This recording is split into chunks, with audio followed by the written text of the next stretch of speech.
آج اے مسلمانوں تم اپنے قدر کو پہچانو. کیسا پہچانو گے تم اپنے قدر کو؟ ان عیش و عشرت میں رہتے ہوئے تم کیا قدر پہچانو گے جب تم پر تکلیفیں عائد ہوں گی اور یہ اس قسم کی عذابیں عائد ہوتی ہیں اسی وجہ سے تاکہ تم رجوع اللہ ہو.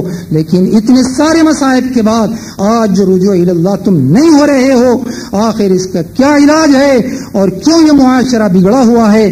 معاشرہ بگڑنے کی کیا وجہ ہے؟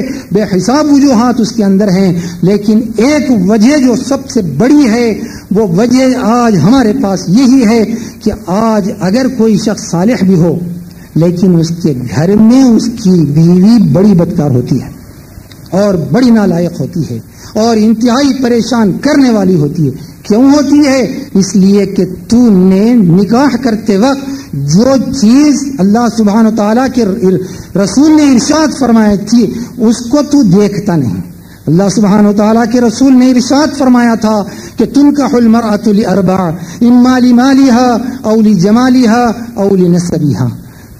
عورت کا نکاح جو ہوتا ہے تو 4 چیزوں سے ہوتا ہے، یا مال کو دیکھ کر کرتے ہیں، یا حسن و جمال کو دیکھ کر کرتے ہیں، یا نسب کو دیکھ کر کرتے ہیں. لیکن نبی کریم صلی اللہ علیہ وسلم نے تینوں کی نفی فرمائی اور کہتے ہیں فظفر بذات الدین تربت یداک.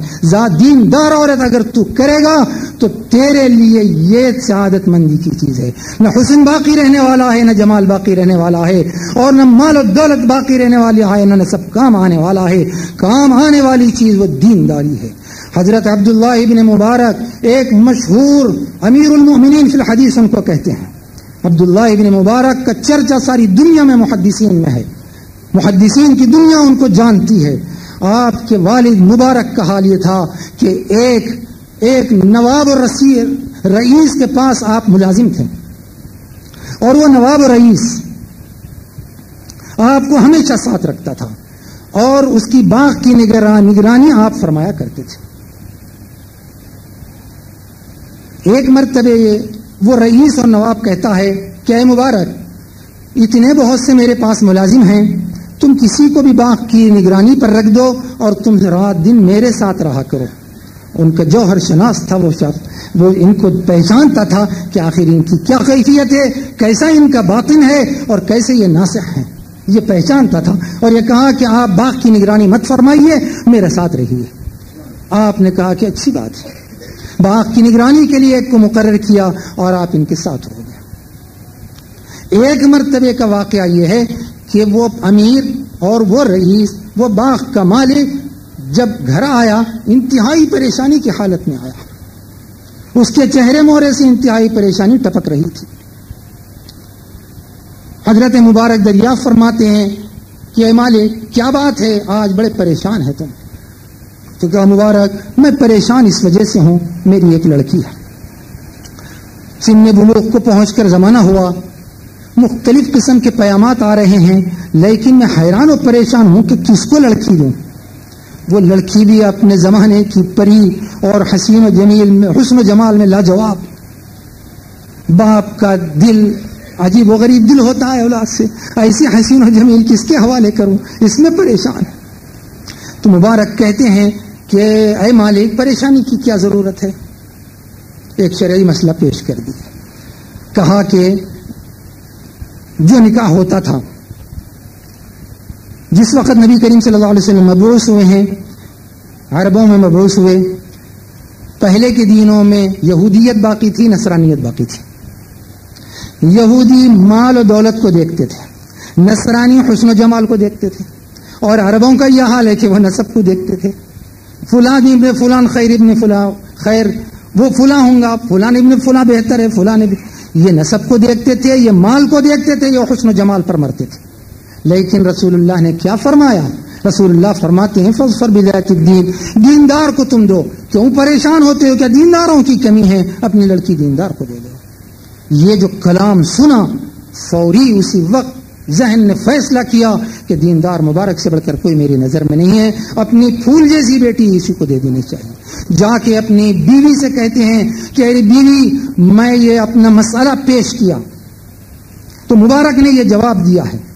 کیا جواب دیا ہے؟ تو کہا کہ سب دیندار کو دو، اور میری نظر میں مبارک سے بڑھ کر کوئی دیندار نہیں. بیوی کہتی ہے کیا تمہیں ہو گیا ہے تمہاری عقل کو؟ کیا تمہاری عقل پر ماتم غلام کو اپنی بیٹی دے دو گے؟ وہ تھا اولی الالباب، وہ کہتا ہے اے بیوی کیا تو یہ سمجھتی ہے کہ رسول اللہ نے غلط رہبری کی ہے؟ کہہ دے تو کہ رسول اللہ نے غلط رہبری کی ہے۔ یا رسول اللہ کا نام آیا، بیوی کانپ گئی اور کہتی ہے کہ آپ جو چاہیں اس وقت کر لیں۔ تو آپ نے اپنی پھول جیسی لڑکی وہ مبارک کو عنایت فرمائی۔ اس کے بعد میں ان سے پیدا ہوئے حضرت عبداللہ جو امیر المؤمنین فی الحدیث کہلائے۔ یہ کب پیدا ہوں گا؟ یہ معاشرہ کب صحیح ہوگا؟ یہ صحیح یہاں سے، جہاں پر معاشرہ صحیح ہونے کے لیے کوئی راضی نہیں ہے اور جہاں پر فساد ہے اور جہاں پر زہر ہے اس زہر کی طرف توجہ نہیں کرتا کوئی بھی، اور بس یہی ہے کہ یہ مردار دنیا میرے کام آئے اور مردار دنیا ہی کے پیچھے پڑا ہوا ہے۔ کب تک یہ مردار دنیا تیرے کام آئے گی؟ ارے وہ مسلمان، اگر تو اولی الالباب بننا چاہتا ہے تو فتقونی یا اولی الالباب تو بن، اور فتقونی یا اولی الالباب کب تیرے سے ہوگا؟ یہ اسی وقت ہوگا جب کہ تجھے اچھی صحبت ملے اور تو اچھی اچھی نصیحتوں کو تو سن اور تو اپنی قدر کو پہچان۔ حدیث شریف میں آتا ہے کہ جس وقت بندہ تکبیر کہتا ہے یہ اللہ سے مکالمہ ہوتا ہے، اللہ اکبر کہا، اللہ کی طرف سے ارشاد ہوتا ہے کبرنی عبدی، میرے بندے نے میری تکبیر بیان کی ہے، الحمدللہ رب العالمین، اللہ سبحانہ و تعالیٰ کا ارشاد ہوتا ہے حمدنی عبدی، میرے بندے نے میری حمد کی ہے۔ پھر اس کے بعد میں مالک یوم الدین کہتا ہے تو اللہ کا ارشاد ہوتا ہے مجدنی عبدی، میرا بندہ میری بزرگی بیان کرتا ہے۔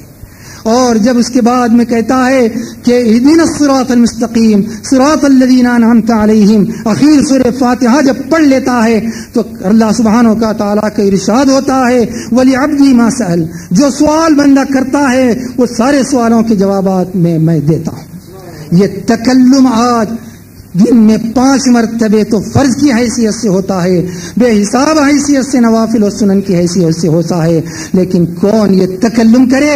یہ تکلم کا مزہ کون لے؟ وہی شخص لے سکتا ہے جس کو لب ہو، جسے عقل ہو، جو اللہ کا تقوی اختیار کرے، وہی شخص لے سکتا ہے۔